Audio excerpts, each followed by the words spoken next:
Capitol Hill to Wall Street, this is Politics and Profits with your host, Rick Amato. Welcome, everybody. I'm Rick Amato. It's time for Politics and Profits. We follow the trends on Capitol Hill that lead to the profits on Wall Street. We expose the hard facts of what your elected officials are doing when you're not looking. And we show you how you can profit from their politics. The American dream is alive and well, and you can be proud to call America your home. And now, it's Rick Amato. Welcome to Politics and Profits. I'm Rick Amato. The show where we cover money, current events, and politics. Recently, there was an event in Nashville, Tennessee. I can think of no better place than hold this event. It was the Republican Governors Association. Joining me this time from Los Angeles is a member of the Republican Governors Association. He was in Nashville. Let's find out what happened, what was accomplished, and the takeaway. Let me welcome to Politics and Profits, Kent Emmons. Kent, great to have you with us again.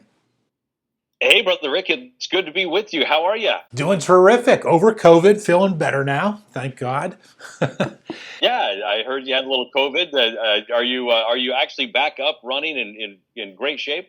I would say over the last week or so, I am. Yeah. Super. So, tell us about the Republican Governors Association. You're a member there. Why is this event important? First of all. Well, it's an association of all the Republican governors, of course, and then members, and it's a great group of CEOs and business leaders and just a really wonderful bunch of folks who the governors kind of rely on for resources as far as what's going on out there in the states, what's going on in business, how they can help business, how they can help the people, and if you take a look at this, the Republican governors, I really believe this, the Republican governors are really the last line of defense we've got in this country. These are people, if you look at most of the governors that are Republican, look at their states, these are very well-run states. You've got Ron DeSantis in Florida, Kevin Stitt in Oklahoma. You've got Greg Abbott down in Texas. You've got some absolutely amazing governors that are running really great states. And it's an important organization because they do have to actually answer to their people, unlike a legislature or Congress who can pass it off to the next guy. These guys actually have to answer to their people. They have to balance a budget. They have to keep a state running. They're true leaders. So to me, it's a very important group. And as you know, I split my time between Los Angeles and Nashville. We were fortunate enough to be able to host it in Nashville, this quarterly meeting. It meets quarterly, but it's one of the most important organizations in the country. Not a well-known organization, but I think one of the most important. Again, you're a member, obviously not a governor. Are you able to give us an insight? What do you think the takeaway was from the meeting? What was accomplished among the governors themselves, if anything? Well, a lot of the takeaway from this particular meeting, we talked a lot about election reform, and a lot of guys have really done a great job putting things into place. Ron DeSantis has done a good job.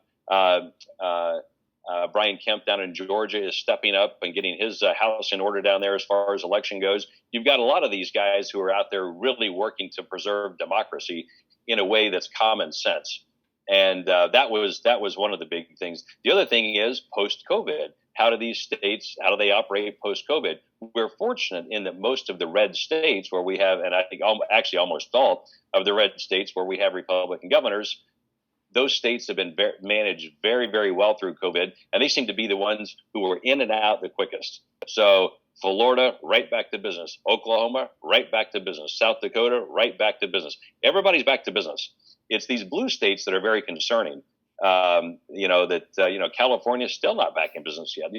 They're saying that they're open, but I'm sitting right here in the middle of it, and this studio, we've done everything out of Nashville. This studio's been empty for a year, and this building, in my building, there's us, there's our network, there's the Motion Picture Association. Their corporate headquarters is here in this building. They haven't been to work since March the 12th, if you can imagine. Wow. Activision, same thing. They're in this building. Haven't been in since March the 12th. And you mentioned the red state, blue state. One of the most, I think, cheap political moves occurred during this week at the Republican Governors Association. The Republican governor from Idaho, was at the meeting in Tennessee. The lieutenant governor of Idaho was taking care of business in his absence should an important event occur, and she changed his mask policy during those 3 days or 4 days.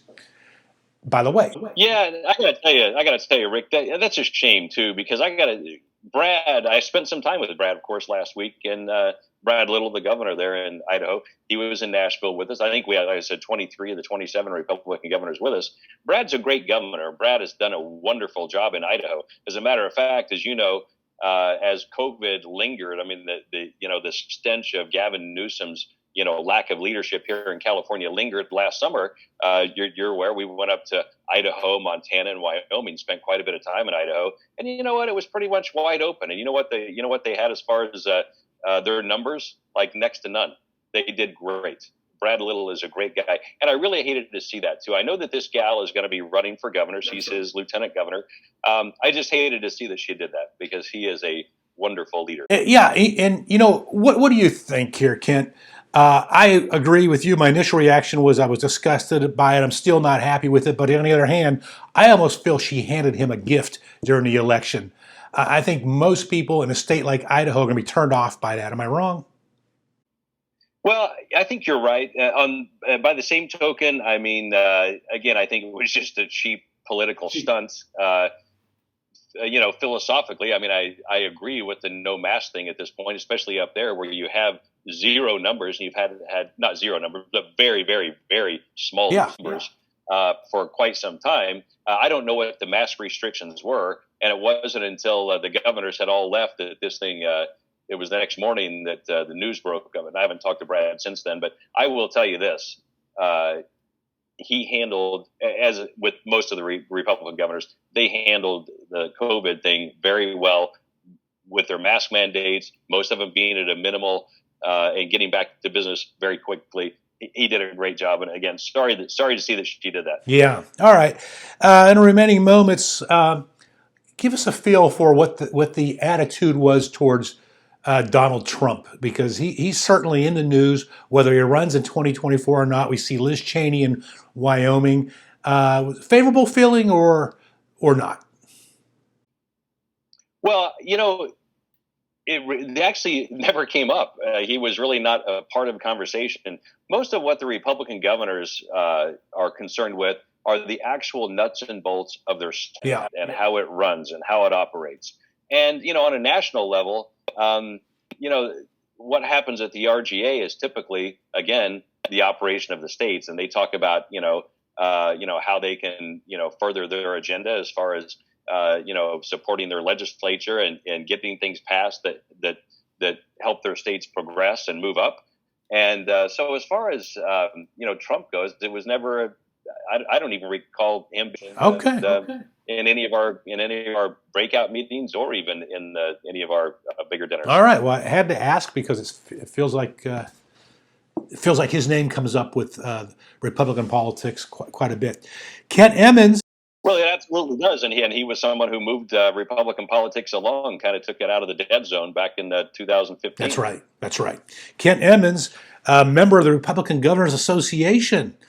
We thank you for joining us and giving us an insider's perspective on what that was all about last week. Brother Rick, it's great to be with you. Good to see you. Good to see you. Back with more after this.